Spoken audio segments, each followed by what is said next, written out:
Welcome to the Sleep is a Skill podcast. My name is Molly McLaughlin, and I own a company that optimizes sleep through technology, accountability, and behavioral change. Each week, I'll be interviewing world-class experts ranging from doctors, innovators, and thought leaders to give actionable tips and strategies that you can implement to become a more skillful sleeper. Let's jump into your dose of practical sleep training. Welcome to the Sleep is a Skill podcast. Today's episode is very different than any episode we've done so far, and I really hope you enjoy this format. It is a round table format, so you're going to hear a lot more voices than you usually do on our episodes. And we get into certain things around overall health and well-being, and because it's the Sleep is a Skill podcast, you're going to hear things around circadian meal timing, some other things that you can do to, for instance, balance your blood sugar, ways to think about some of the data that you might be getting. Certainly, you know that Sleep is a Skill is looking at that intersection of technology, accountability, and behavioral change. So we're going to go a little bit deeper on all things metrics and from some of these specific subject matter experts in various areas that I think you're going to really enjoy. Now, a little bit of background on each guest. Dr. Jay Wiles, he is a clinical health psychologist, HRV Subject Matter Expert, co-founder and chief scientific officer at Hanu Health. And just a side note, I have been beta testing their new product through Hanu Health, which helps you look at your HRV and modulate your HRV throughout the course of the day. Super cool tech. And I think you're going to really enjoy that once more people have this in their hands. It's really, really cool. But Dr. J is currently working as the health behavior coordinator at the WJB Dorn VA Medical Center in Columbia, South Carolina, and the Greenville Outpatient VA Clinic. He has specialized training in health behavior coaching, health assessment, nutritional interventions for mental and physical health, motivational interviewing, applied psychophysiology, and consultation. Dr. Wiles works as a consultant for companies, organizations, practitioners, and individual patients on nutritional psychology, health behavior change, applied psychophysiology, and health promotion disease prevention via complementary and integrative practices. He's also board certified in Tai Chi for rehabilitation. And then some dear friends of mine, the biohacker babes, that includes Lauren Sambatero and Renee Bells. Lauren and Renee grew up in a health-driven family that prioritized the fundamentals of wellness and self-care. Their father, Gene Sambatero, the original biohacker and pioneer of holistic dentistry, and quick side note, he has been on the podcast.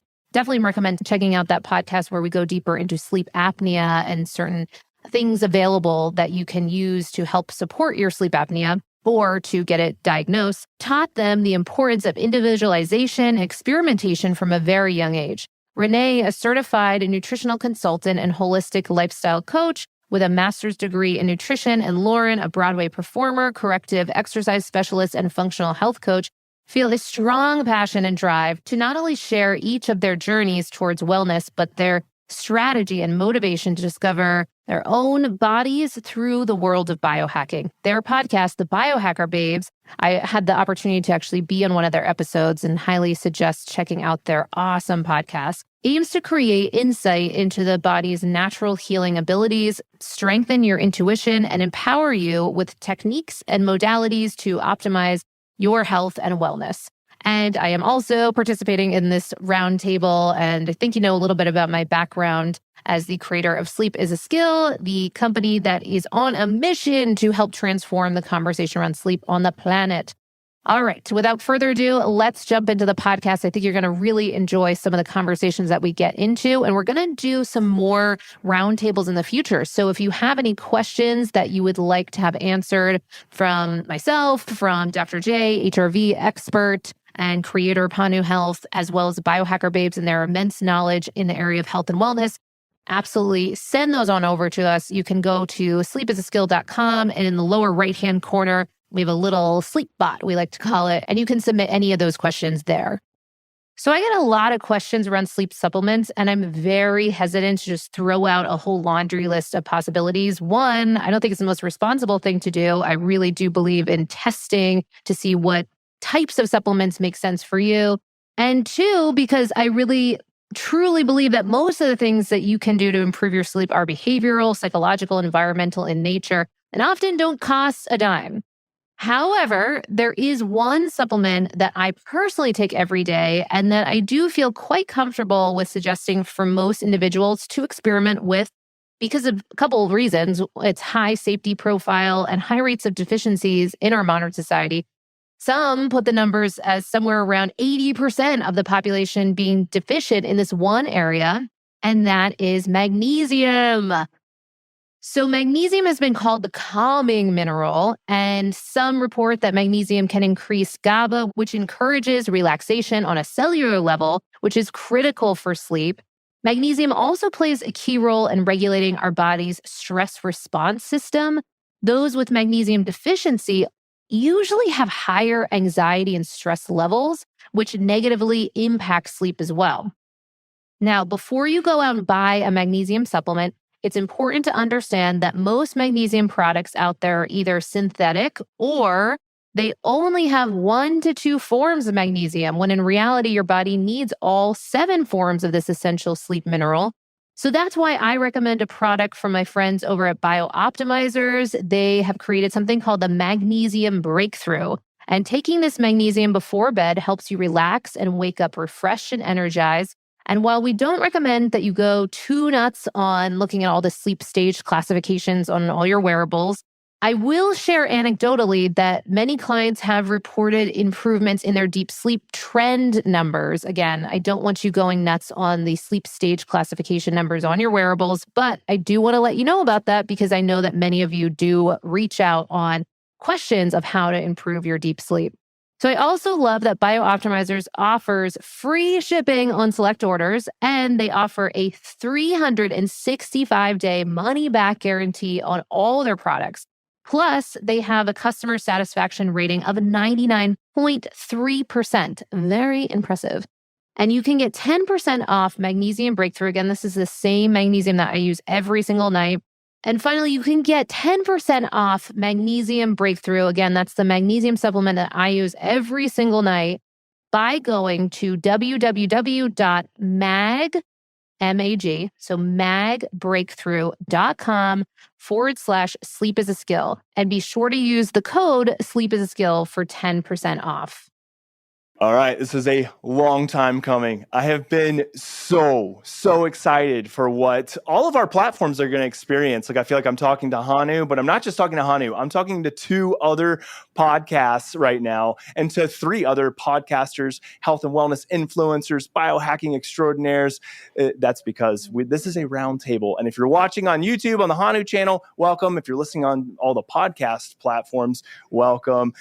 This is a roundtable of 4, well, I'll say 3 extraordinary people. I don't know about myself, but 3 at least extraordinary individuals who have like expertise and backgrounds in like all sorts of cool, diverse areas. And that's why we really wanted to get this together, was because we wanted to provide you with just like a really cool, like easygoing, like banter-esque Q&A style podcast with just the 4 of us. And so welcome all 3 of you, because I won't throw myself into that mix. Glad to be here with Molly McLaughlin, Renee, and Lauren, who are the Biohacker Babes. Good to be here. Yay! Thanks for joining us. Awesome. Indeed. It's going to be so much fun. So incredible. much. It's going to be so much fun because I think that all 4 of us just come from unique, diverse backgrounds. We have just different levels of expertise and knowledge and understanding. But one thing I think that all 4 of us would agree on are like, we're people who have a background in something, but we like to practice what we preach and we test things like crazy. And so I just feel like that diverse experience and knowledge would just make for a really fun podcast, which is why we did this. So welcome to you all. I think it would probably be best served that we all introduce ourselves and like, what is our platform? What's our background and expertise? Even though, to my recollection, I think we've all been on each other's respective podcasts. Is that right? I think we've all been on each other's podcasts, right? Yes. Almost. Yeah. And you were maybe on twice on the Biohacker Babes, right? I think so. Yes. Yeah, that might be right as well. A repeat. Yeah, it's not a great like cross-pollination. It just makes a lot of sense. So Totally. How about we run down the list? I can finish this off because I've been the one who's been chattering the most already. But how about Molly? You take it first, and then we'll go Molly, Renee, Lauren, because that's who I see on the screen right now. Perfect. Okay, awesome. Well, one, I'm so happy to be here. I think this is just incredible. Such admiration for all the work that you all do. So this is just going to be awesome. My name is Molly McLaughlin. I own a company called Sleep is a Skill that helps people optimize their sleep through a blend of technology, accountability, behavioral change. We do have a podcast called the Sleep is a Skill podcast, where we bring on different sleep experts every single week to help people optimize their sleep in various areas of their life. And we also have a weekly newsletter. It's 206 editions or so of that every Monday for years, online courses, etc. But really, really on a mission to help it really transform the conversation around sleep on the planet. So the more I can do that, it's just an honor. And to do that today is going to be awesome. Yes. Awesome. Thanks, Molly. And I will say, like, Molly, you are, and I told you this when we podcasted last, like, you are like my go-to sleep person. So like when it comes to like all things sleep, I'm like, what's Molly got to say on this? So before we got onto this episode or recording, I was like, Molly, I want to know if you know anything about this, and we'll talk. That's kind of the teaser we have for a question coming up, because I'm super curious, and I feel like Molly will have at least some level of knowledge on it. So that's awesome. Oh, totally. Well, the feeling is mutual with you all too. I'm really not just saying that. It's like you're my go-to HRV person, my biohacker babes. I talk about them all the time. They're fantastic. So be sure to follow all these podcasts if you're not already following them. Yeah, totally absolutely amazing. Yeah, I love it. Love it. I think you're next, Renee. You want me to go next? Okay. Yeah, I mean, ditto to everything. I mean, you guys have the best podcast. I love Hanu Health and Sleep is a Skill. And Molly knows that she has my favorite health newsletter or e-letter in the world. Oh, that's so always nice. Learn such great tips. And I know I voxered you last night with like more sleep questions. So I can't wait to hear what you said about that. Yes, I just got back to you, which I got so excited about. Renee is doing all kinds of cool stuff with her sleep. So more to come. It's so fun. Ooh, so fun. Now you've piqued my interest. I want to hear what she's doing with her sleep. Maybe we'll talk about that if later. we have time. Yeah. So about me, I'm Renee Bells. I'm a biohacker babe along with my sister Lauren. And our goal with the podcast of the Biohacker Babes is really to empower people to be their own biohacker. Just like you said, Dr. J, we're always testing new things, and we really want to empower people to feel like they have the ability to test things and try new things out and be a biohacker. So I'm excited for this conversation. Awesome. And I mentioned how much I love Molly's podcast, but that doesn't mean that I don't love your podcast, because I listen to your podcast all the time. So like Renee and Lauren are like my go-tos, like, oh, what's the cool new like biohacking gear out there? What's the cool like lab testing that's out there right now? You guys always have it covered.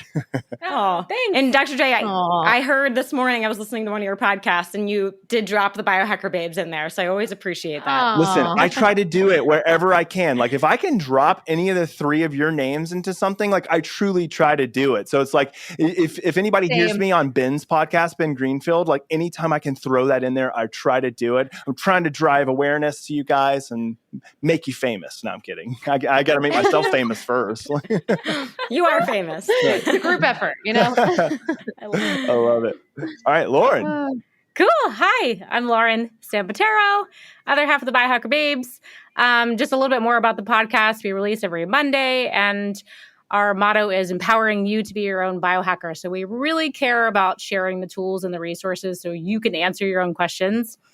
We always like to say that we don't have the answers for you, but we certainly can walk you down that path and help you get there and figure out your own health puzzle. So that's a lot of fun, and I have a great partner to do that.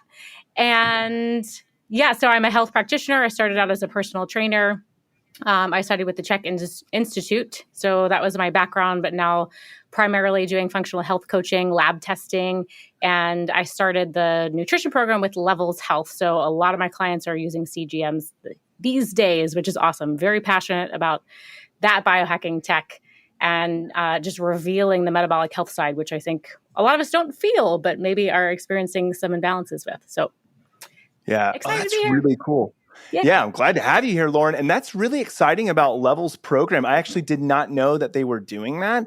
And I think that's brilliant, because that technology is going to, I mean, it's a game changer. Like it's just an absolute game changer. And so I think that if people know how to interpret it, how to use it, man, like that is a really incredible tool. So I'm excited to hear more and learn more about that side of things from you as well. So Awesome. Yeah, the interpretation piece, I think, is the next level because we're all obsessed with biohacking tech here, but it's like, how does the consumer kind of sort through the data? Because it's a lot.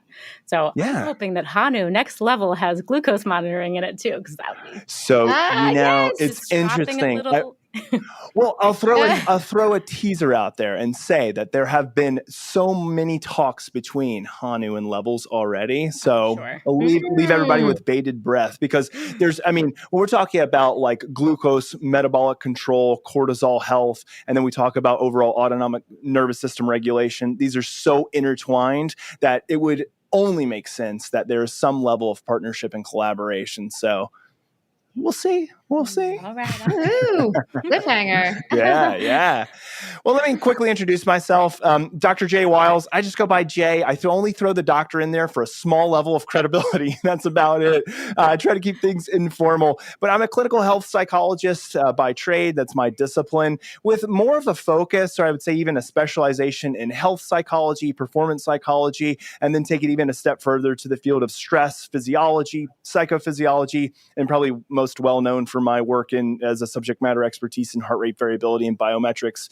I'm the chief scientific officer and co-founder of Hanu Health. We're a wearable health technology company. I host the Hanu Health podcast, and then I also co-host the Ben Greenfield Fitness podcast, or I guess it's Ben Greenfield Life now with Ben Greenfield.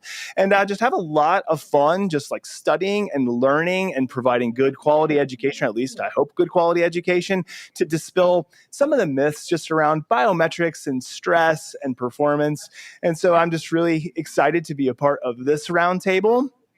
Because for me, like the one thing that I've really wanted out of my podcast, but also to just in general, is just like a lot more powerful female voices, like in the field of health and wellness and performance and biohacking. And so for me, it was like a no-brainer. I was like, I know 3 incredible women who I can get to be a part of this that will make for a really good, well-rounded discussion. Because I think with a roundtable, like if you just have a bunch of dudes, which I've been a part of plenty of times, like there's just a missing component there. And especially in my field, when we talk about mental health and well-being and stress, yes, it impacts both males and females, but in the health and wellness community, a lot of the times the strategies and therapeutics are more pointed towards males. So for me, I was like, yeah, this is going to scratch my own itch because I feel like it is such an underserved thing, like in my community, and I guess in all of our community, in regards to not having women. So I'm kind of glad that this time I'm the only dude. So glad to have 3 amazing women here. Yeah. Awesome. Thanks. Woo, great. All right, everybody. So one thing I wanted to do was introduce ourselves, but I love starting off like roundtables with just a fun like question that we throw out there just as a bit of banter. And one thing that I know we've talked about offline, but now we can talk about it while we're being recorded, is this whole concept of people are always interested in food and nutrition, but they're more interested in like, what are you doing for your own food and your own nutrition?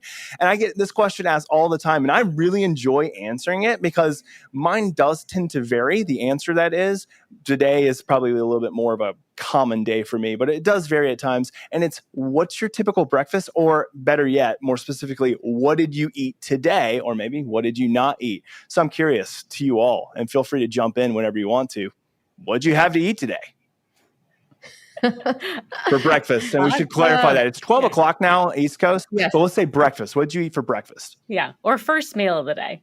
First meal. Yeah, there you go. Yes. I'll go. I started with a base of grass-fed Greek yogurt, and I just added a ton of stuff in there. It's like, how much can I squeeze? How many nutrients can I squeeze in there?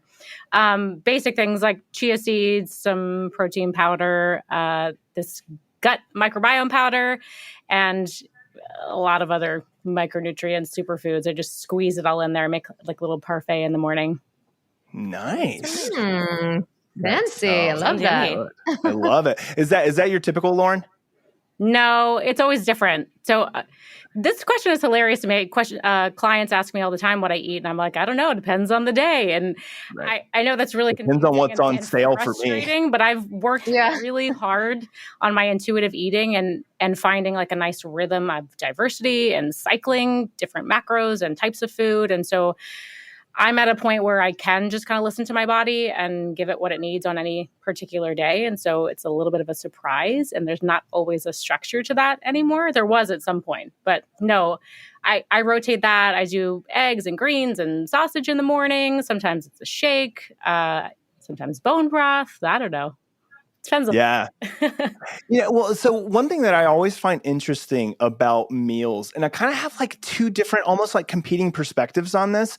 They're like, on the one hand, like I love variety, and I feel like there's enough evidence and research to say that variety is really important. On the other hand, I love simplicity. So it's like I've actually been toying around with this idea of like eating the same thing for lunch every single day, because I won't have to think about it, and like I don't have time to like plan and prep. It's just like if I have 2 cans of sardines, 1 avocado, and then something else, like normally raspberries, which is actually, I'm kind of showing my hand here. That's what my lunch has become. It's 2 cans, it's like 2 things of Wild Planet sardines, a avocado, and then like a little like cup of raspberries. Like that's my lunch each day. Like I like that simplicity, but I'm also like, am I going to like overtrain my system, or at least train my system to think like this is it, this is all you are to expect, and could that have problems? I'm curious for both of you too, for Lauren and Renee, since your expertise is in nutrition. Like, do you see pros and cons benefits to like that approach, or like is that okay to like have just like a bunch of consistency in order to have simplicity? I mean, you went like high nutrients on that one. So I tried. I guess if you're So doing bonus that points for 3 that. meals a day, 7 days a week, maybe we could run into some problems. But if like lunch is the meal that you have the most trouble with, and I would say that for any client, if that is the meal of the day that you struggle with and you're going to fail if you don't do the same thing every day, like just be consistent.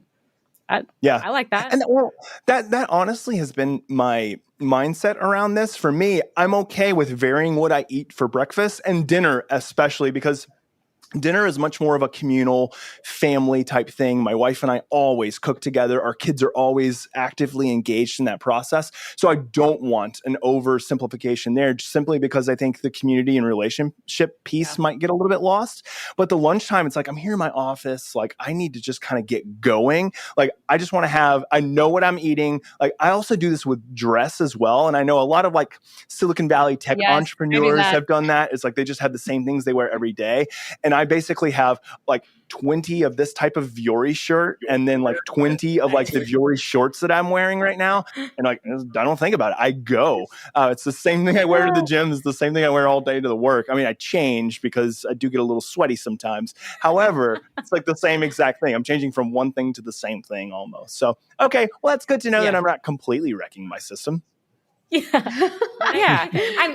I mean, I would add in, do you run an IgG food panel just to make sure you're not, creating any issues there? I have to say, I've never seen sardines come up on anyone's IgG panel, so that's good news. That is I good. have seen avocado come up, though. Avocado and eggs seems like the big one I always see. Oh, for sure. Because most Americans are eating that 7 days a week, right? Yeah. You think, okay, for breakfast, I don't want to eat the cereal, the pancakes, the bagel. What do I eat? I eat eggs. And then they're eating it 7 days a week for 10 years. And they're like, oh, now I can't eat eggs. Yeah. So that's it. I would definitely rotate those.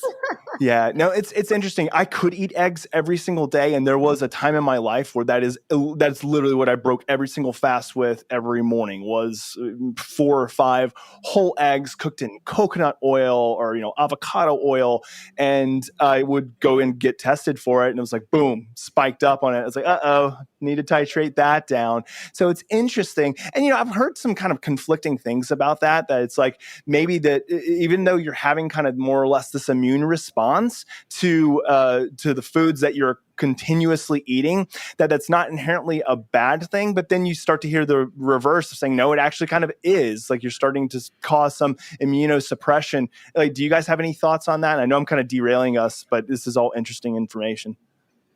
I would say something that could be helpful is to rule that issue out, is avoid that food for 4 to 7 days and then do the IgG test. Because certainly if you do the IgG test on Tuesday, what you had on Monday commonly will come up, which you're right, can like skew the results. So I would say to get like a really clean picture if it's a problem, 3 to 4, 7-ish days, just cut it out and then test it, especially with like gluten or dairy, something like that. That makes sense. I just want to add, and I see a lot of my clients love to do Viome, which I'm not a huge fan of, but I think just for food diversity and motivation for switching things up, it can be helpful. And people will follow their avoid list. They'll avoid it for the 6 weeks like Viome recommends. They retest, and then all of their superfoods are now on their avoid list. They're like, Oh, yeah. Yeah, I noticed that so too. I'm like, okay, science is telling us moderation and continue to rotate. Yeah. Actually, more simple than we think. Makes so much sense. Yeah. Okay. Well, cool. Yeah. Sorry for the derail there. Renee, what did you eat today? What did you eat for breakfast? Yeah. Speaking of eggs, that's what I had today. It's only 9:30 in the morning for me. So it was kind of like a get up and start running for the day. So I just had 2 fried eggs cooked in grass-fed butter. Nice. Yes. Quick and easy, some protein and fat. But I'm like Lauren, I'll mix it up. Sometimes I'll do a shake. Sometimes I'll do some chicken sausage, bacon. Love bacon. Nice. But just try and mix it up. And eggs, I always do, I would say no more than 4 days a week. Yeah. Because you don't want to have kind of those spikes in IgG. Yeah. Yeah. Because that is one of my greatest fears in life is to not be able to eat eggs. Me too. I know. That would be a bad day. What's that disease that's caused by ticks that can result in you becoming extremely nauseous when you eat red meat and even you can't keep it down? I don't know what it's called or remember it, but that is my biggest fear because if red meat, if my grass-fed meat or steaks, ribeyes, if that was taken away from me, it's a bad day. But I forgot what that disease is called, but it's a tick born disease. Not for me. Not for me. Oh, man. That sounds terrible. It does sound terrible. Exactly. All right, Molly, what did you eat for breakfast? All right. Well, after all the cautionary tales on eggs, it's a good reminder on this call that I need to diversify a little bit because I love my eggs. I love them.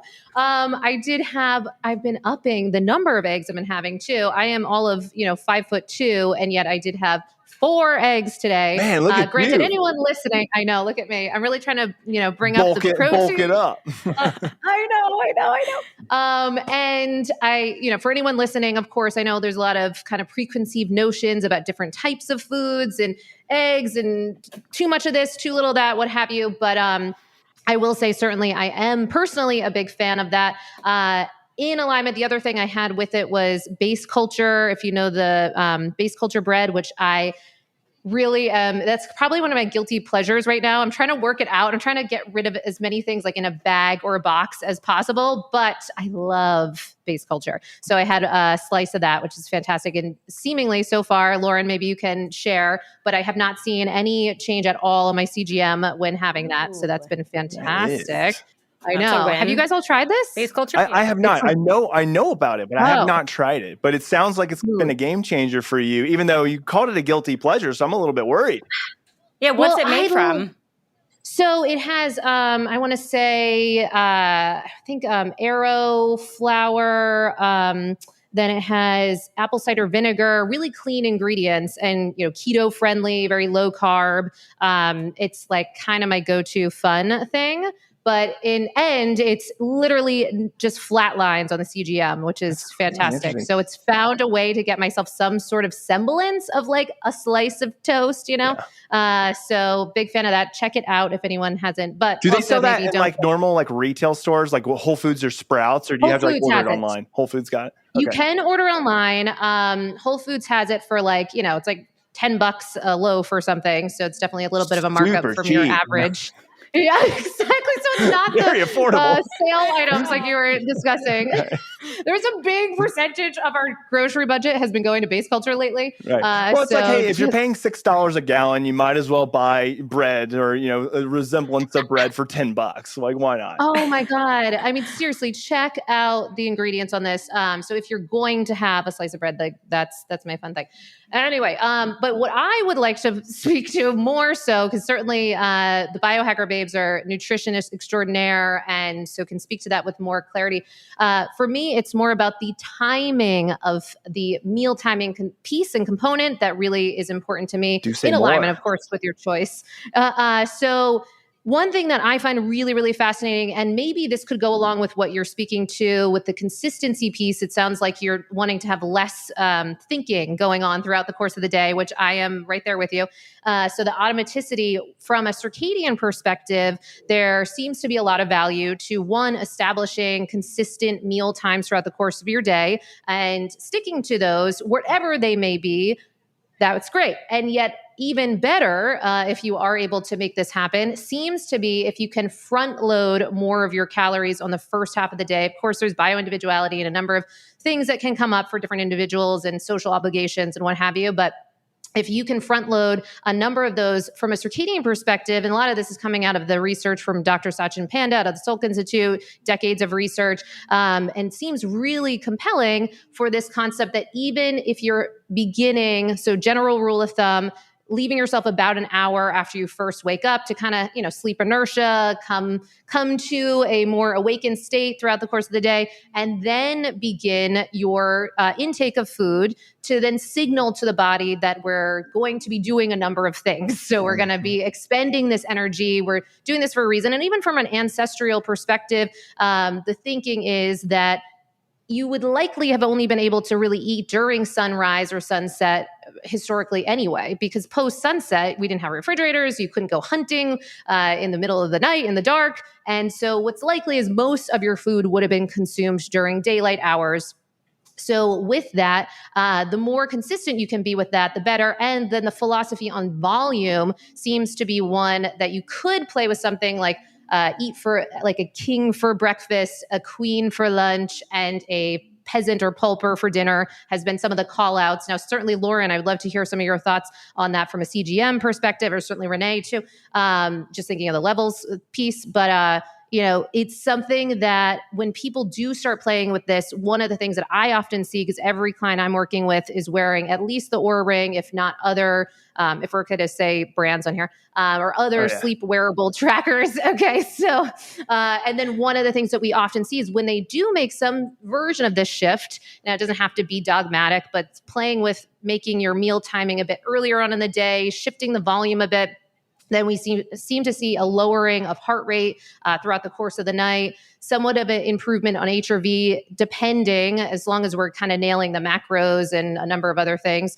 And then in alignment with that, some changes in bodily temperature and respiratory rate. Mm-hmm. So that's an interesting thing to play with. And then I think just for the body to be able to anticipate, because there's really a process that the body's going into to be able to gear up for the really taxing process of digestion. And if you're able to know when that's going to happen, that can be really valuable. Mm. Fascinating stuff. Mm-hmm. One thing that's super interesting, and I'd love to hear Renee and Lauren, your take on kind of like the whole idea of kind of like fluctuations in metabolic health and blood sugar. The one thing that I think like tends to confuse both myself and just a lot of people is like there's so many different, I don't know if it's a good way of saying it, but like dogma views on kind of like food timing and then also volume. You have some individuals who are like, okay, so lunch should be like the biggest, heaviest meal. And then some are like, no, actually you want to have a really large carb heavy dinner because that can help with sleep. Yeah. And then some like are saying, no, OMAD, and it's just all over the place. So it's like reconciling kind of like what is the actual go-to, I think comes down to kind of what you mentioned earlier, which is like bio-individuality. Like for me, the typical like biggest meal of the day, like sometimes it is dinner depending on the day of the week, like especially if like we're hosting and having people over and we're doing a large family dinner. But for the most part, like it's typically more stacked towards lunchtime. And the reason for me there is because I have just found that I tend to sleep better. I have better overall recovery if I don't have such a heavy meal. And especially probably the most important thing would be timing. Like if I eat generally 3, 4, sometimes 5 hours prior to going to bed, like that's the best for me in regards to overall sleep. So it just feels like sometimes it can be confusing for people. So I appreciate you like clarifying that, Molly. And I would tend to agree for you, especially for me, like more of a heavier loaded like front of my day as opposed to the back end of my day. I just see better overall results, both objectively and subjectively. Yes, two things I want to add to that too, or that if anyone's interested in this, because to your point, it can get confusing. But then this other person says skip breakfast, and what do you do? So if anyone wants to, kind of research a bit more about this, two terms that you could look up would be one, circadian rhythm intermittent fasting, and really that's just a fancy series of words to mean eating between sunrise and sunset, and largely doing that. Of course, not getting crazy because every so often social engagements or whatever. Certainly, our society is more tipped towards backloading our calories towards later. So exploring that. And then the second one would be early time restricted feeding, where in some of those, it's looking in certain studies, often participants are ending their meals at around like 2 p.m., 1 p.m., things like that. So much earlier on in the day. And you're really kind of flipping it. Instead of skipping breakfast, you're skipping dinner. Yeah, that's fascinating. Yeah. I'll throw two things in there.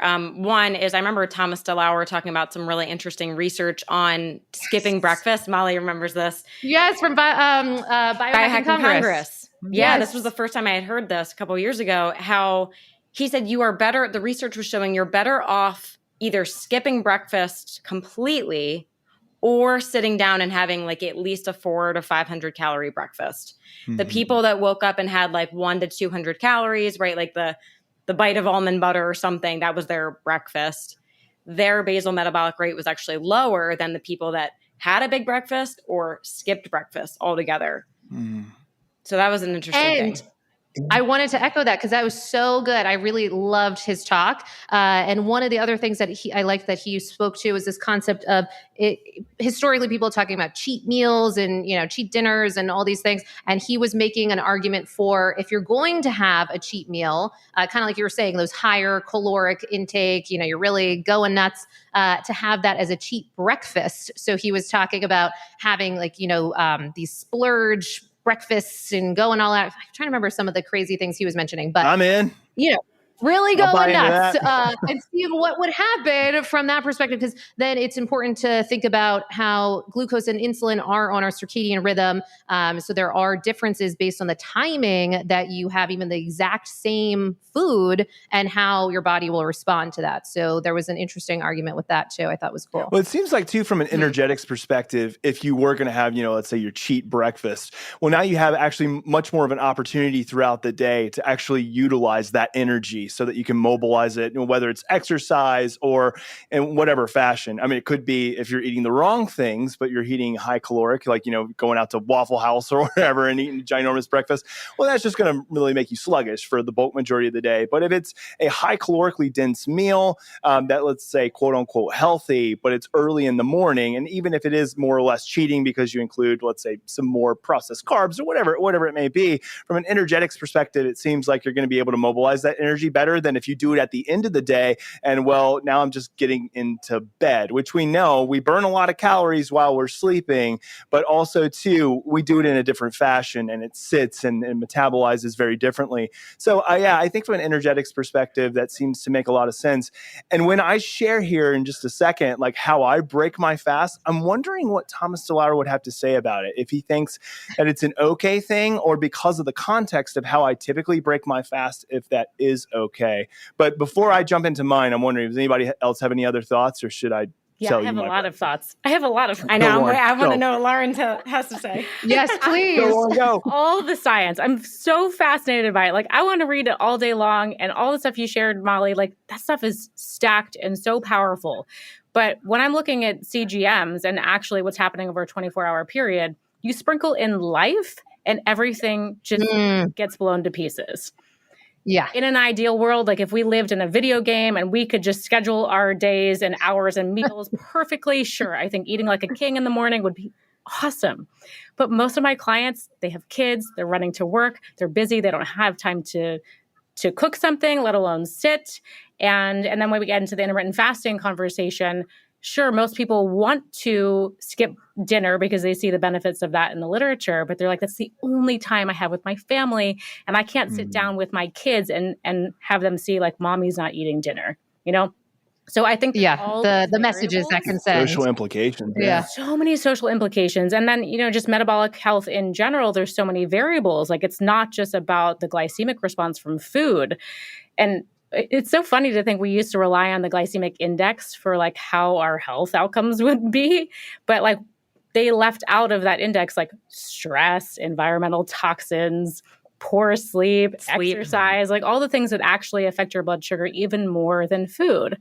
So what happens with an ideal day of food, regardless of all those other variables? I mean, you have to meet the client where they're at. And so I think with all this nutrition dogma, I think we have to let it go and just worry about ourselves is like, that's the big advice, because every single person is different and every person's lifestyle or desires and goals and the ways that they want to run their day are just so vastly different. So starting with the science is a fabulous way to begin, but then like, how do we make it work? Because I think everyone here would like compliance and consistency is going to trump anything else, any advice that you give a client. Yeah. Yes. Well, and a couple of things too with that, like we had reps from Levels and NutriSense on the podcast. And one thing that I thought was interesting with both companies from all the information and data they're seeing seemed to be kind of a through line where even the idea of if you can move up the last meal of the day just a little bit earlier than you might normally do, playing with that. So what they'd call that is like, maybe normally you have your last bite of food at around 7:30. What if you were to see, is there any workability in making it 6, 5:30, things of that nature? And they were playing with that to see, could you, one, almost have your cake and eat it too? No pun intended. Hopefully not cake. But so how can you make it so that we can just give yourself sufficient digestion time, if possible, but 110%? Because what a lot of these things from a circadian perspective are very much outside of how we are now living. So this is a holistic problem, especially the one I'm tackling with sleep, because so many people are living upside down worlds. They are doing exactly counter to what we would have done for thousands and thousands, millions of years, when we would be outside in nature, be so active, being, present to that sunlight and the effects that that would have on CGM and a number of other things.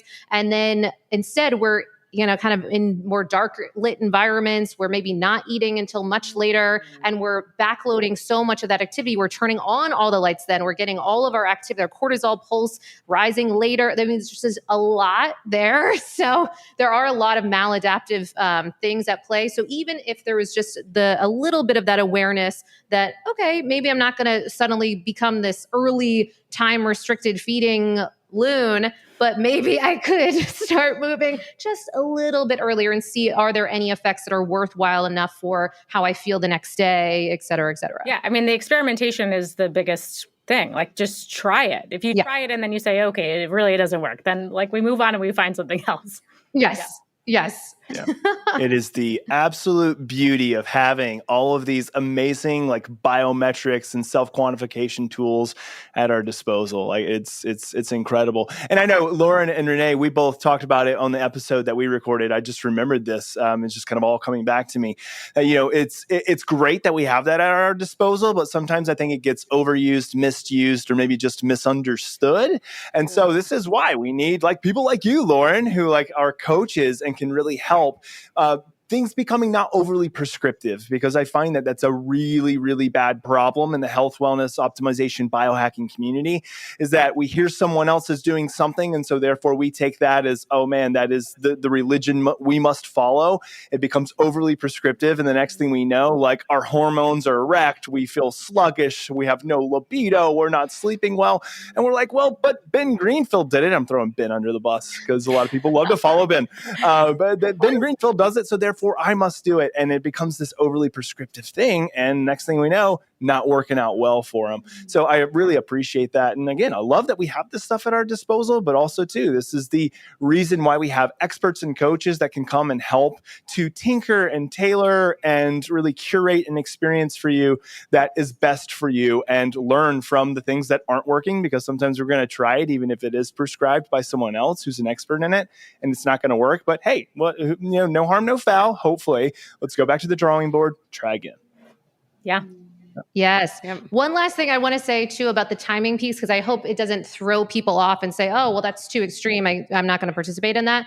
the actual kind of call out from the circadian code from Dr. Sachin Panda and other thinkers in the circadian minded way of being aware of the timing of your food is a bit more gentle than, what we're discussing of totally skipping dinner, because it's really just between sunrise and sunset. And actually, one of the call outs from Dr. Sachin Panda is from 7 a.m. to about 7 p.m., which isn't that wild. Mm-hmm. And actually, I think there's something to be aware of one of the things that I've found, because every client I'm working with are all wearing at least an Oura ring. So we see on the ground exactly what's happening with their sleep and then, in alignment with their behaviors.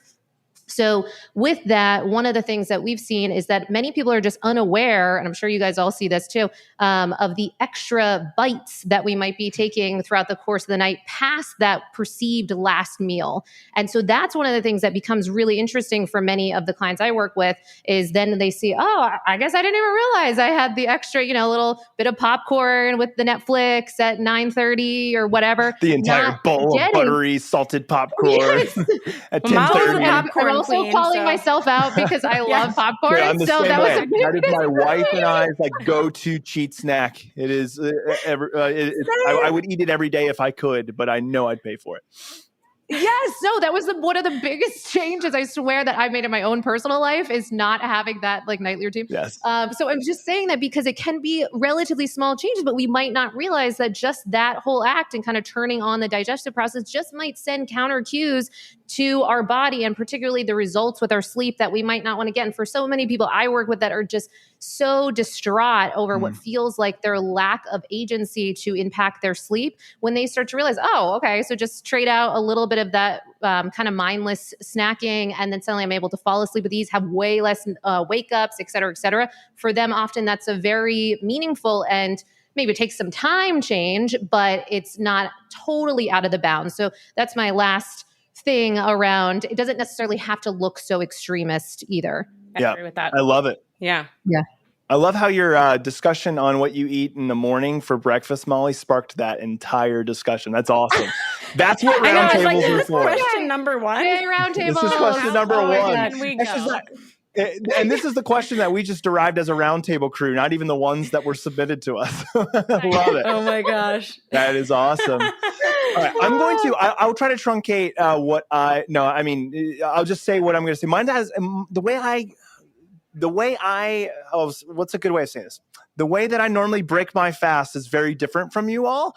And so I'll just leave it at that, but then I'll say what I did today and then what I normally do. So I will say that the thing that has always been, I won't say always, but more recently than not, has been effective for me is generally a 14 to 16 hour fast. So I normally will stop eating around 6 p.m.-ish, sometimes 6:37, depending on how late I got home.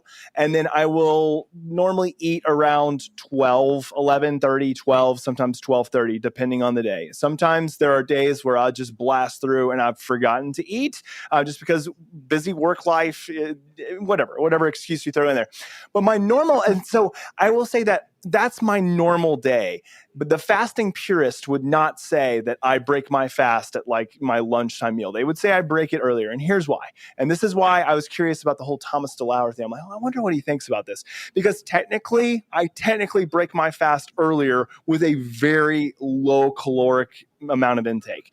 This is what I do. So I always am in the gym, normally around 5:30, 6 a.m. I do weight training, resistance training, and almost immediately following, I will drink a protein shake. That's normally 1 scoop of Kion Whey. I'm going to sound like a commercial for Kion right now, and I promise I'm not. It's just, I know a guy. Then the second thing I put in is 2 scoops of colostrum from Kion, and then 2 scoops of I think it's Vital Farms collagen. Is that the name of the brand maybe? Vital Proteins? Vital Proteins. Yeah. That's it. Yeah, Vital Proteins. And so I am technically breaking my fast after my workout. That's all the amount of calories I have in. Again, because of what I'm doing, because I'm expending a lot of energy, I'm burning a lot of energy throughout the course of my workout, then maybe the effects are different than if I were sedentary, ate a breakfast that's really low, calorically dense, and then kind of proceeded throughout my day with not a lot of physical exertion. Maybe I'll stop there before I get into like how I normally break my fast. And I'm just curious because I see Lauren's like got a face of like, I got an answer. So go ahead, Lauren. Listen, you do what works for you. I love it. I would be curious from a CGM perspective, what's then happening with your glucose? Because what I see a lot is when the second you break your fast, you hit play on the roller coaster. The roller coaster ride for the day. And hopefully it's a kiddie roller coaster. We don't want adult roller coaster ups and downs. What's happening I love that. With exercise, we know glucose is being released to the muscles, but we don't release insulin. So we're not actually harming metabolic health when you see spikes, but we know exercise is a stressor. Food can be a stressor. And so what happens when you put two stressors together? See like what happens on your glucose. And here's the thing. So here's the other variable I have to throw in because it's 3 stressors that I throw in because it's workout. And so when I'm wearing a CGM, when I'm wearing levels, we'll see increases in glucose. Drink a shake. And it normally isn't like from where I'm at post workout that you see this huge spike postprandially. I don't know if it just kind of like it goes up and kind of stays up with food. And maybe it would have come down sooner if I wouldn't have food. But here's the kicker, Lauren, is that as soon as I'm done, I guzzle that drink, boom, it goes down and I'm in a sauna for 20 minutes because I always do a post-workout sauna.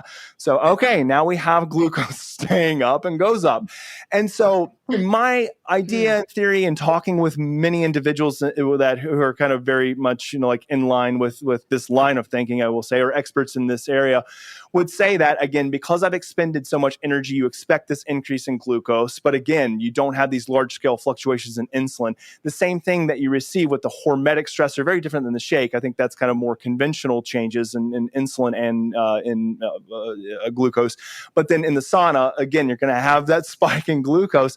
So like, again, I think if you had no context and you would just see this on a CGM, like it doesn't look very great, right? Because it looks like, got like this spike of glucose and then it kind of just stays up. And sometimes when I go into the sauna or if I do a cold plunge, which I don't do immediately after a workout anyway, it's normally like 4 to 6 hours afterwards, we still see this really big spike. Like, is this potentially damaging? So like, what say you? Like what's kind of your response there? Do you think this is not so good? Or do you think because of the context, it's okay? I think your data is going to give us the answer. And I think you you are insanely resilient. And so you probably recover from this. But like we would look at your glucose, you eventually come back down. It's whether or not it triggers the adult roller coaster, which for a lot of people it does because they don't know how to downregulate. They don't know how to manage their stress. And so if they do that first initial stressors, then it's the rest of the day is ruined. I bet that your day is not ruined from that. And I'm pretty sure your data would show that. So you are indeed correct. So what ends up happening is that I receive these large-scale spikes or what looks like large spikes in glucose when I'm enduring these physiological stressors. And then afterwards, not only does blood glucose go back down, but it goes normally like a little bit lower than where my baseline threshold is. Not in a hypoglycemic way. I feel amazing. I mean, because for me... Yeah. I feel so good. And then one of the things that I normally will follow it, especially if I'm doing like a lot of like really intensive work, if like I need just a lot of like, if I need to be very cognitively like focused because it's a cognitively demanding task, I'll actually use some ketone esters. So like before this podcast, like I still haven't eaten. It's 1 o'clock. I'll throw down like a capful or 2 of like ketonate or HVMN. And like I feel so on point. And a lot of times that's good because I feel really cognitively sharp. I feel energetic, but it's also too like, I could probably go the rest of the day until dinner and not eat anything. Not saying that's good or bad. It's just a thing that happens. So no, I don't go through that roller coaster typically, but I don't think that that's commonplace. But I also don't think that most people are, working out at 5:30, 6 o'clock a.m. and then doing a sauna and, still eating, whatever type of meal that I eat. Like it's just not commonplace. But for the people listening to here, they might be interested. Like if they do see these crazy fluctuations in glucose, like should we stop, halt the process? Or like, do we need to, again, look in context and look in the more longer term play of what happens throughout the day is what you're saying, right? Zooming out is always going to be helpful. You can't tell anything from like a really narrow lens. Just step back. Yeah. Exactly. It's the same thing with heart rate variability. It's the same thing. Like if you were just to take a snapshot of 10 minutes of heart rate variability. As you all know, with wearing a Hanu, you're going to see ebbs and flows, ups and downs, streaks in and outs of heart rate variability. And it's going to happen not even on a 10-minute phase. I mean, the epoch could be 2 seconds. You see it fluctuate 10 points up and 10 points down. Like HRV is and that's a good thing. You want variability of variability because it means you're adjusting well. If you start to see a stabilization, especially in a downward trend, well, that's what you can be a little bit more, alarming per se. So I think the same thing goes with that one. Everything in context and everything over a course of period of time, and learning kind of how your body responds in certain situations, all important. So hopefully that's a good takeaway for all of our listeners today. Yeah. Well, I also just pulled up the notes from Thomas DeLauer's speech to see if I could get some answers, because I always use Otter. I'm like such a nut. Impressive. If anyone hasn't used Otter.ai, highly recommend for any of these talks. I haven't used that before. Otter.ai? It's so good. It transcribes everything that people are saying. And so then I have the pictures of the thing.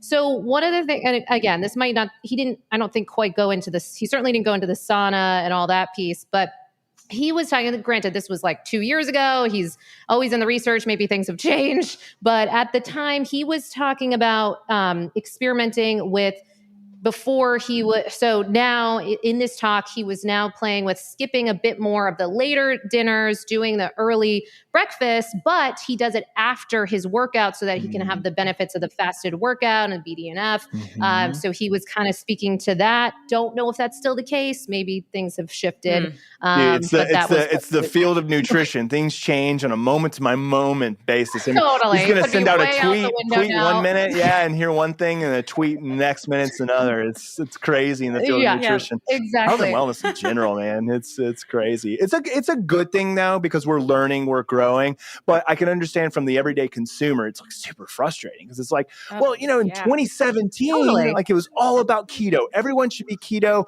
I don't care who you are. Like you're going to go to hell if you're not on keto. And now it's like, maybe not. So it's crazy to me. Yeah. Yeah. All right. Well, I know we have been bantering for like a large amount of time on all good things. I love this roundtable. Yeah, be a regular thing. These are great. I hope people enjoy it as much as all of us are enjoying recording it, because I want the most fun. I want to do more. Right. Can we do this every week? Yeah. All right. Every week it's on the calendar. Sunday. Maybe so. Hey, listen, if people want it, like I mean, again, I love doing it. I learned so much from you all. Like it's incredible. Same. All right. So let's jump into like some user submitted questions. And so one of the things I'll prime everybody listening right now is that probably like the week of, or maybe the week before, whenever like we do the next roundtable, because we're going to do another one. All of us will send out like on our social media platforms, maybe in our email newsletters, however we decide we want to do it. We'll send out kind of this prompt of like, hey, what do you want us to talk about during the roundtable questions? I mean, you've got someone, HRV and stress and sleep. We've got nutrition and exercise experts. What do you want to know? And so we've compiled a few amazing questions. I don't think we're going to get to all of these, but I mean, in the time we have, because we don't have a ton of time, maybe we can get to 2 of them. We'll see. Maybe we can get to more depending on how long-winded we get, or maybe we just get to 1. We will see. But we got some questions that we compiled, and I'm really excited. The first one, I selfishly want to ask this one. This actually came through my Instagram, and so I have to ask this one because I am so curious. And the reason I'm so curious is because Lauren and Renee, when you guys came onto my podcast, on the Hanu Health podcast, we talked very briefly about this. And I want to say we even mentioned Molly's name during this discussion, because Molly, I think you're going to have a lot to say about this one as well. But one of the things that stuck out about the question I'm going to ask is that I think, and again, this is just the primer, I think Lauren and Renee, you guys actually might have a slightly different and maybe more nuanced view and approach of this because of your dad. So here we go. All right, here's the question. It's, what are your thoughts on mouth tape? I recall hearing that there are some potential reasons for not using it. And so again, you'll have to remind me, I believe there was just maybe 1 or 2 comments you guys made about, it's probably not the best thing for everybody, or maybe something to that extent. So correct me if I'm wrong. So have at it. I am so excited to hear your response on this.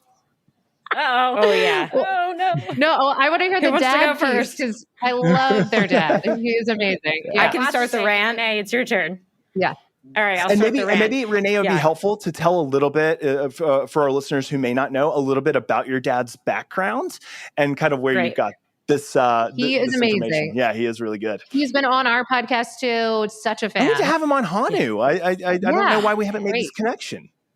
Well, yes, we'll introduce you. Love Do it. that. Sounds good. Definitely. Yeah, so our dad, aka like the OG biohacker who kind of got Lauren and I into biohacking as somewhat as kids, but he's been a biological dentist for 45 years, which if anyone's not familiar with that, biological or holistic dentistry, there's no mercury fillings, no root canals, no fluoride, safely removing the silver fillings. So it's a little different than traditional dentistry. But anyways, he has moved into the sleep apnea space and does a lot with this, a lot of like at-home sleep studies like Molly does. And so as far as the mouth taping, I think we all would agree at times it is helpful. Maybe during the day, if you are a mouth breather, right, we do want to train ourselves to be breathing through our nose. The problem with mouth taping at night is if you have sleep apnea or obstructive airway issues, you're slapping your mouth shut, which is where you are trying to get oxygen while you're sleeping. So this can be really dangerous if you have sleep apnea, right? So when you have sleep apnea, your body is trying to compensate to get that oxygen. So it ends up clenching your jaw. You grind your teeth together to open up the muscles in the neck, in the airway, to try and get any oxygen in, right? Because we need oxygen to survive. So that is what's happening. And a lot of people that have sleep apnea also have a lot of obstruction in the nasal passageway. So if that is not cleared out, now you're blocking the second hole to get air in, and now you can have some really severe issues. So I'd say if you're not sure if you have sleep apnea or any of these issues, work with someone like Molly, get tested, work with a biological dentist. You can also just play with it during the day. So maybe you put that mouth tape on and then you go do a workout. Are you able to breathe through your nose? Are you really struggling? So that would be my pro tip, is try it during the day before you try it at night, and be cautious with that.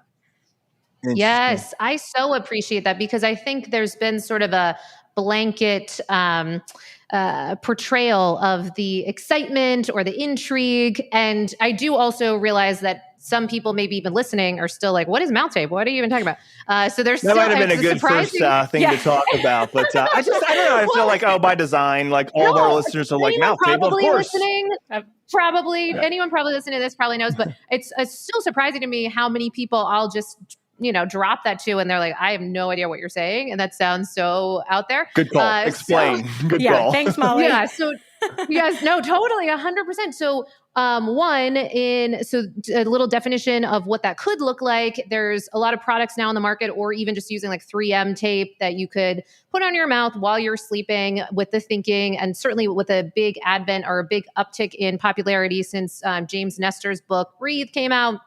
And a lot more awareness of how this could potentially help support nitric oxide, proper breathing throughout the course of the night, not mouth breathing, the adverse effects that could have for your sleep quality and health, et cetera, certainly during sleep specifically, but then also throughout the course of the day. And I think in that, for some groups of society, the excitement of that, one of the things that has been lost in the verbiage is the cautionary side of that. And because I think there are so many people running around that are absolutely unaware that they have sleep apnea and could be doing themselves a disservice with that, really problematic. Molly, do you know if there are any numbers on like the percentage of individuals who may have undiagnosed sleep apnea? So like they just don't even know it, but they're just kind of walking around living their everyday life, sleeping the way they are, or not so well. You have any data on that? Yes. So there's an uptick in even idea of that, certainly around a third of the population having difficulty breathing disorders while sleeping. And could that be even more individuals that have some variation of that? So that might not just be sleep apnea, that might be some disordered breathing, because there are certainly categories of this. So mild, moderate, or severe. And so there's a lot of different studies and ways of speaking to this depending on what categorization you're putting that into. But then certainly with the discussions of could that be far more reaching than we even realize, with even an asterisk. I just was at an event at Stanford that was really focusing in on sleep apnea. One of the things that they spoke to was a underserved group of the population that they were really looking to identify, being more women over the age of, I think the call out was around 40 and up, they have some different characteristics to be on the lookout for sleep apnea that is often going unseen, and often even slender women, maybe athletic, what have you, but outside of the bounds of what you might think of as people with sleep apnea. So I'm saying all this because there could be a lot more individuals that are dealing with disordered breathing. So what Renee and Lauren are speaking to is so crucial to have a little bit more reverence for that process versus just, oh, it's this new fad.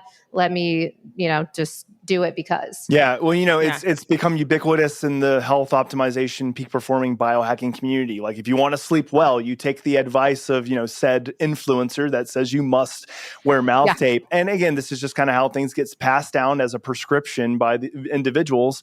And it's not because these individuals are being malicious. It's that people trust them, and that's fine. That's okay. Most of these people are providing really legitimate resources and ideas and protocols, but it's not that it's for every single person.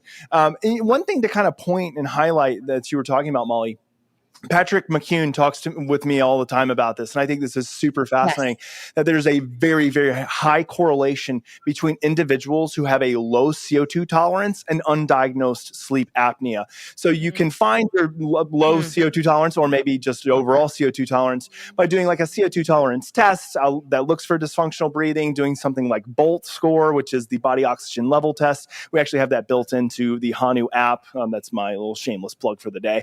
But it's a great kind of mechanism. And if we know that if we're under 10 seconds for your BOLT score, then the level of dysfunctional breathing is very, very high. And so doing things like engaging in breath work, CO2 type tolerance breath holds, to the extent that you can do them, can really help to increase overall functional breathing and can therefore help to reduce the deleterious impacts or effects of sleep apnea. Not saying it'll cure it. But again, I think that people just go to straight away oh, mouth tape is good, so therefore I must use it. But I like that there are these caveats. I've got a question that I want to follow up with, two of them, but I'm curious because I know, Lauren, I haven't heard from you yet. I'm curious if you have anything to say even more than what we've already talked about, or have we kind of covered the basis of the caveats? I think you guys covered everything. I just wanted to add, I feel like it's such a teachable moment for health seekers and biohackers. When we trust an influencer or a health professional, I think it's up to us to remind people that it's individualized. We have to come back to the biochemical individuality. And sure, I'm all for an N of one experiment. Try it. But remember to be curious, look at your data, continue to ask yourself, is this true? Is this true for me? Is it working for me? Do I have evidence to support that? And I think because mouth tape, you could just get a piece of masking tape if you wanted to. So it's relatively cheap as opposed to some of the devices I have that are just insanely expensive. People are going to see me using it and go buy it tomorrow, but someone immediately would go, oh, I can mouth tape tonight. Sure, but don't today decide I'm going to wear this for the rest of my life. We have to keep teaching people to be really curious and to listen to their bodies and make sure it's right for them. That's all. Yeah. Makes sense. So I have two questions to follow up. The first one would be, let's say theoretically, we have the ability to rule out any dysfunctional breathing, and we have the ability to rule out that, yes, sleep disorders, sleep apnea is not a problem. If it works for the individual, which kind of is maybe me answering my own question here, but is there the opportunity for someone, or should someone not wear mouth tape every single night if all of those things have been ruled out? Do you guys have any thoughts or take on that? And the reason I ask is because for all I know, I do not have any dysfunctional breathing problems. I do not have sleep apnea. For me, I wear mouth tape every single night, and I'm not using this as a way to promote, yes, you should go do it. We just had the conversation as to why you shouldn't listen to me if I did say that. But is there potential problems that could arise even if I know that there's no underlying conditions or problems?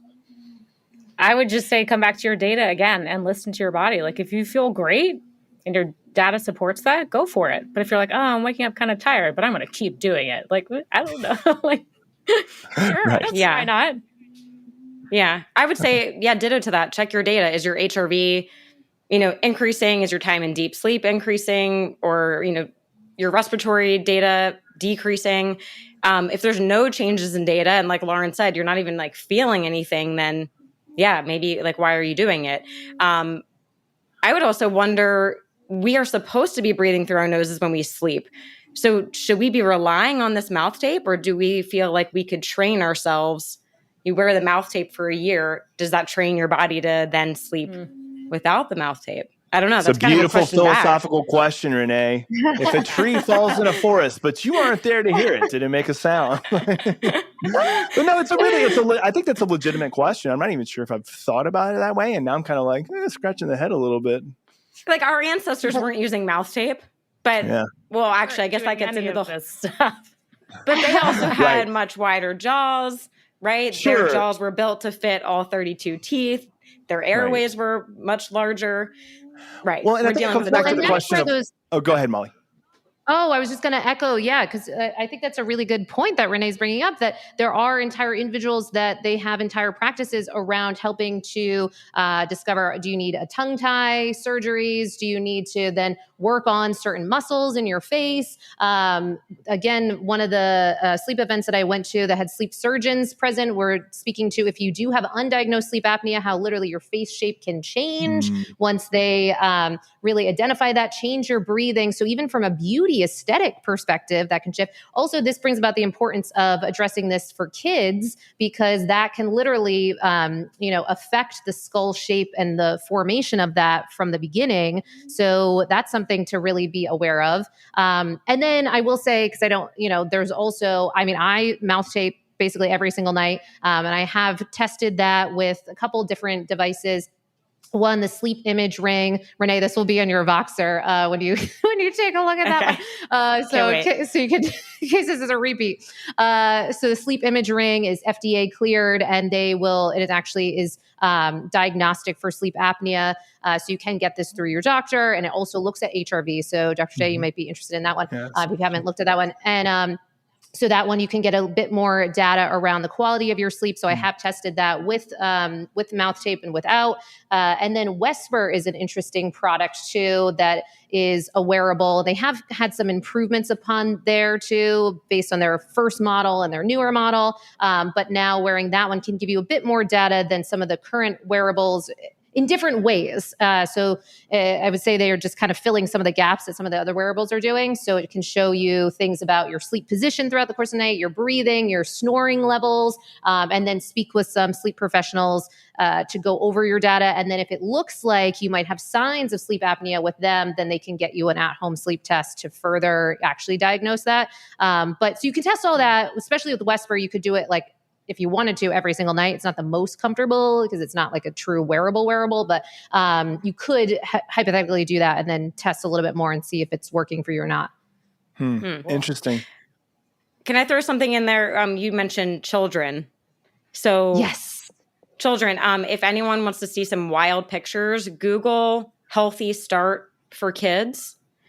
It's a program where they're expanding, the jaw, they're fixing, I guess, the structure of the teeth, opening the airway, but the before and after photos of these kids going through the program, their jaws go from like this, for anyone watching the YouTube video, like this to like this in like a year. It's wild. Yeah, and obviously like crazy. The structure as a child, that's what's setting us up for adulthood. That's why so many adults have all these problems. Like, we shouldn't need to get our wisdom teeth taken out. Humans have evolved to have 32 teeth, but these kids are being born with these narrow jaws, and then we can't fit them. So Healthy Start, Google it. The pictures are crazy. Wow. So good. Really And interesting. maybe if you have a kid, you might be able to find a dentist in your area that does that. Yeah. Save a lot of trouble. Yeah. Well, just to kind of wrap us up on the mouth taping piece, I'm going to follow up with one question that I have for all of you. Molly's already answered it, but I'll reiterate her answer just in a second. I have worn mouth tape now nightly for probably the past maybe 2 years, 3 years. I don't know. Time is a weird thing for me right now. Like having started a company plus the pandemic, like I don't know what time is anymore. Yes. I have a Totally. 4-year-old. I second that. Yeah. So it's probably actually been more than 2 years. It's probably been like 4 or 5. But again, yeah, time is weird. For me initially, because again, I'm a big biometrics guy. I was looking at a couple of different things. So I was looking at it from, yes, a sleep architecture and staging perspective, but then also looking at it from a recovery perspective as well. Obviously, sleep and recovery, very much interconnected. So when I say recovery, I was looking at other types of biometrics related to respiration rate, of course, heart rate variability, and resting heart rate. And I noticed a pretty profound effect when I started wearing mouth tape. Now, was that profound effect like, me going from 100 millisecond like HRV to like 250? No, but it was pretty consistent. And the way I kind of tested this was to look at, again, sleep architecture and staging, all those other biometrics that I just mentioned. And I looked at what does it look like with mouth tape and what does it look like without it. And I kind of ran some, N of 1 experience or experiments and checked the data that way. And I did see kind of those shifts. And for me, it's been effective. The one thing that I will say, and I have gravitated to this, is that I used to wear like the Somnifix that like actually goes on the mouth. So the tape goes over the lips. Where the last like year and a half, maybe 2 years since then, I've been wearing Myotape, which is Patrick's brand. They go around the lips, which just provides a nice little seal by pulling the lips together. And I've found that I like it a lot more because number one, if like something happens and I need to like say there's an emergency and the kid calls me into the room, I don't have to waste the tape by pulling it off and then it's now it's void. I can't even use it again. I can actually go in and talk to them, even though it's a little bit weird. They're like, Dad, what is that around your mouth? But I'm okay with that. I like it that way. But then also, too, I wonder, and again, I'm curious, Lauren and Renee, do you think having something like that doesn't actually seal the lips together may potentially mitigate the effects that could be problematic for someone with sleep apnea? Or do you think even that is probably taking it too far? Like if you know you have a diagnosable sleep apnea, dysfunctional breathing, you still should stay away from it, period? Like, do you think that makes a difference, or do you think it's like, hands off still? I'm just wondering, like, what kind of adaptation is it forcing on the body? Yeah, maybe it is kind of encouraging your body to breathe better. I don't know. Yeah. I like it. I want to try that tape. I know that. Good. I really like the bio too. I should send it to you all. I have a bunch of them, so I should just send you all a pack. Everybody is going to like start emailing me now that listens to this podcast. Can I have a pack too? Give it to us. Yeah, exactly. It certainly sounds better than the ones Renee and I were sent this tape that is in the shape of lips. I was like, oh, cute branding. Really horrible for wearing through the night. Right. Yeah, not a fan. Sticky. Like I drink water if I wake up to go to the bathroom. I was like, oh, this is terrible. So That's but to answer your question, yeah. I would think so. I would think that would be better. Yeah. Yeah. I like the VO2 one that's like the shape of an I or an H. Yeah. Have you seen that one? Yeah. Is that Anders Olsen's brand? I know he has a brand. I don't know, but yeah. But you can wear it either way. A woman out of Austin. H or I, Oh, but I feel like maybe that would be a good way to break it in, because I feel like if you really needed to mouth breathe, like you could push that thing off. Yes. Right. It's like a stretchy fabric. Right. Yeah. Because the one that James Nestor recommended was like surgical tape, like 3M surgical tape. Like when you put that on, like it hurts kind of when it comes off. So that's intense. It's more intense. So I think there's some good options out there other than 3M surgical tape. It's cheap, 3M surgical tape, but the other ones are quite expensive comparatively. The other thing you could try is when you are going to play with mouth tape at night is to use some kind of nasal spray before, like I really like a clear xylitol nasal spray, or like our Gen 23 silver nasal spray, just to like make sure that that's like cleaned out.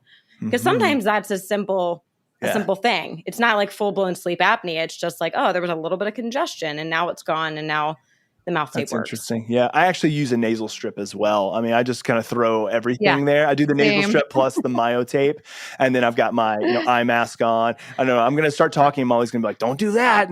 Hopefully, everything I said thus far is okay. What does your wife think? So far, so good. So my wife does the exact same thing, which is funny. Okay. Right, I know what a Oh, pair. yeah. She doesn't do the nasal strips just because like they're very adhesive as well. I like the way that they open, but like when you go to peel those off, and I get the sensitive ones, like it hurts. Like it's not fun. It can like dry out your Oh, skin. try the too. magnetic ones. Oh, Have you tried the magnetic I have ones? seen those, and I have Those been are nuts. tempted to buy them because Try Instagram 'em. knows, and they will market I those know. things like Yeah, crazy to me. Maybe I should just do it because now I've got Try Molly's 'em. approval. I know. They are wild. They really will expand your whole, your face shape almost looks different. Suddenly your nose is like Yeah. augmented. The brand It I've is seen, I think it's called wild. Intake Breathing. Is that the brand? Yes, Intake? exactly. Okay, Yep. I'll try Yeah. it out. I get marketed them all the time. Their algorithms Yes. are beautiful. They know what to do. They know what they're doing. So. Oh, totally. I know. I was just on a podcast called the Sleeping Around podcast, which is just such a clever name. Yeah. And so Oh, it it was sounds a this little live promiscuous, podcast. though. I don't know. I know it does sound very questionable. Like, what is happening here? Right. But they were sponsored by Airway Stints, which I haven't tried, but that one is another one where you can literally have the stints in there. So yes, so many different things Interesting. for nasal dilators. But the magnetic ones, I have never experienced anything as dramatic as that. Yeah. So that could be something to play with. That's cool. I'm picturing you get like a Shrek nose. Is that what it looks Yeah, like? Shrek? it really does feel like, oh my God, I never realized It's- my nose. Well, it's like the do old that. adage of your parents saying, you keep making that face, it'll get stuck. Like, I don't know. Like, is it going to get stuck? I've heard that Yes, I a don't know million the times. long-term effects of Right, that. I I don't want to have any beauty problems for people. Exactly. I know we need to wrap things my up because gosh. I know we need to get going. I feel like we could go on and on. We got through Oh one my God, this question. is I fun. know, but it was so much fun. The one pointed question I do want to ask, because everybody heard that I do wear mouth tape every night. I know, Molly, you said you wear them most nights. I'm just curious, Lauren and Renee, is that a part of your practice or protocol? Like, do you guys actually wear mouth tape? I wear it random. I rarely do. Yeah. I should be a better biohacker and do a consistent experiment. There you go. It's I a have done great the biohacking experiment. answer. I have My data 5 doesn't different change. types in my bedside table, and I have plenty. I should do it. Yes, Right. same. Right. And I'll send you some myotape to add one more on there to test. Oh, nice. All Amazing. right. Wait, but Renee, Well- what did you say? Your data? My data doesn't change with the mouth tape. Yeah, I gotta say, so because I've seen so many people test this, I've seen some people that dramatically you'll see a shift with their respiratory rate, et cetera, et cetera. Other people, I cannot see where they started taping and stopped taping. It's absolutely the same. Yeah. So that's another what Lauren was saying, what Renee has spoken to, what Dr. J, what you're speaking to is like the data can be so helpful for helping to, all these different biohacks you could engage in to decipher what might make the actual sense for you to engage in and not. Yeah. Well, if your Yeah. objective and subjective data do not change, don't waste your time and your money like that. And money Put and your money effort towards good and food yeah. or whatever. So totally agree. Yeah. Well, plus Yeah, my I haven't husband really is seen the like, base culture. my husband's budget. like, are you going to do this every night? Right. I Oh, know. yes. Ryan, oh my God. Oh, that's funny. All right, everybody. Man, All this has right. been a blast. I cannot wait for the next one because there are some questions in here that I'm like, I was dying to get answered. And I think I even teased like the one that I wanted to like pitch over to Molly. But hey, everybody is going to tune in next time because they're curious as to what Yes. this question is. And I guarantee you, like you can bet on it. I am saving that one because I want to know about it, about full moons. Again, I'm going to leave it right there. Yes. Full moons? What? Maybe we can do it on a full moon. Right. Who knows? Or in prep. That's it. I like it. Yeah, right? Well, hey, all of you, that was a lot of fun. Thanks for putting this together and coming together. And I can't wait for the next one. Oh, you're off. Thanks, Jay. Absolutely. Yes. Yeah. I know. I feel like you were our leader on this, and this was fantastic. Yeah, and we'll see. If people like the cadence, I don't mind doing this. But if we want to like switch it up and like someone else kind of like guides and drives, totally cool by me. Like we'll Yeah, figure it out. we I could say we do it. switch it up and just test it out. And if we find some format that we like better than others, there we go. Love it. Sounds like Fantastic. fun. Love that. All right, everybody. Well, on all platforms, thank you again for tuning in. We're really excited to do this and to do it again and again and again, hopefully. So everybody take care. We'll catch you all soon. Thanks. Thank you. You've been listening to the Sleep is a Skill podcast, the #1 podcast for people who want to take their sleep skills to the next level. Every Monday, I send out something that I call Molly's Monday Obsessions, containing everything that I'm obsessing over in the world of sleep. Head on over to sleepisaskill.com to sign up.